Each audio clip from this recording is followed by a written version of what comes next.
But Savitri की अमावस्या के दिन किसी एक माता ने सीहोर आश्रम पर एक मैसेज भेजा और उस मैसेज में लिखकर भेजा कि गुरुजी से पूछना, हम भी तो पति की इतना मानते हैं, पति का सम्मान करते हैं, पति को आदर देते हैं, तो हम भी सावित्री की गिनती में।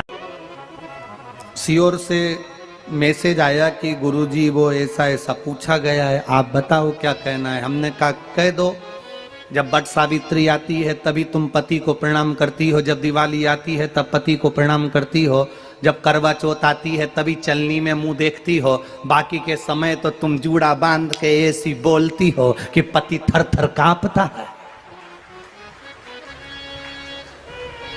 16 श्रृंगार में नारी के हाथ की चूड़ी का कलर अलग हो सकता है, चूड़ी की डिजाइन अलग हो सकती है, चूड़ी अलग हो सकती है, चूड़ी महंगी सस्ती हो सकती है, मंगलसूत्र की कीमत ऊंची नीची हो सकती है, पांव की बिछुड़ी की कीमत ऊंची नीची हो सकती है, कान के कुंडल की कीमत ऊंची नीची हो सकती है। तुम्हारे शरीर पर जितने जितने 16 श्रृंगार हैं उसकी कीमत ऊंची नीची हो सकती है। केवल मंगलसूत्र की डिजाइन बदल सकती है, नाक की लौंग की डिजाइन बदल सकती है, कान के बुंदे की डिजाइन बदल सकती है, हाथ की चूड़ी की डिजाइन बदल सकती है, पांव की पायल की डिजाइन बदल सकती है।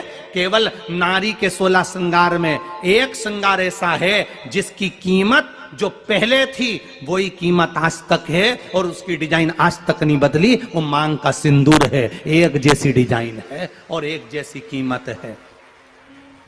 सारे श्रृंगार की कीमत अलग, पर मांग में जो सिंदूर डाला जाता है वो एक कीमत का होता है, एक डिजाइन का होता है और एक जैसा होता है और वो सबसे भारी होता है। सावित्री यमराज से कह रही है मेरे पति को छोड़ दो। यमराज कह रहा है सावित्री तेरा पति मर चुका है, मांग के सिंदूर को पोंछ दे। सावित्री कहती है पूरा श्रृंगार उतार दूंगी पर मांग का सिंदूर नहीं पूछने दूंगी। तब यमराज ने कहा जब तक तू मेरे अपनी मांग का सिंदूर नहीं उतारती तब तक तू मेरे पास नहीं आ सकती।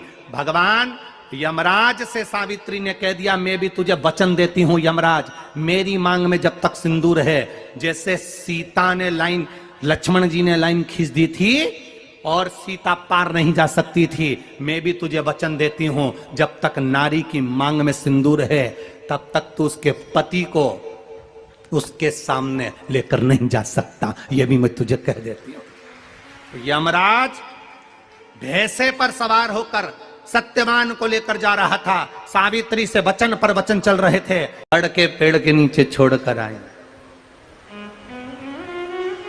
क्या चाहिए तुझको, क्या चाहिए तुझको, क्या दूं मैं तुझको, कुछ मांग ले मुझसे। सावित्री कहती है क्या दोगे आप, मेरे पति के प्राण दे दो बस वापिस, और कुछ नहीं चाहिए। यमराज यमलोक में प्रवेश करने लगा। मांग के सिंदूर में से थोड़ा सा सिंदूर सावित्री ने केवल हाथ में लेकर अपनी बिंदी पर जो लगाया, सत्यवान को लेकर यमराज अंदर नहीं जा पाया। बाहर खड़े होकर कहता है मांग ले, मैं तुझे एक वचन नहीं, तू बोले तो मैं 2 वचन दे देता हूं, तू बोले तो मैं 3 वचन दे देता हूं, तू मांग क्या चाहिए। तब सावित्री ने कहा देना चाहते हो, हाँ। अब यमराज को लगा कि लालच में पड़ गई सावित्री। तब कहा पहला वचन दीजिए, मेरे अंधे सास ससुर के नेत्र वापिस आ जाएं। यमराज ने कहा तथास्तु। दूसरा वचन दीजिए, मेरे सास ससुर अपने पोता पोती का मुख देखें। यमराज ने कह दिया तथास्तु।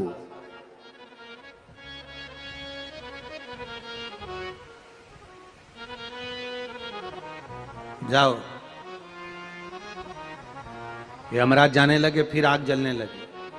कहने लगे अब मैं अंदर क्यों नहीं जा पा रहा हूं। सावित्री कहती है तुमने वर दिया है मेरे सास ससुर पोता पोती का मुख देखें, उनके बेटे को तुम ले जाओगे तो पोता पोती कहां से होगा, छोड़कर जाओ। सावित्री है, पति को वापिस लेकर आ गए। कर्जा मुक्ति के लिए सारे वृक्षों में अगर कोई श्रेष्ठ वृक्ष माना गया है तो वो बट का वृक्ष माना गया। मार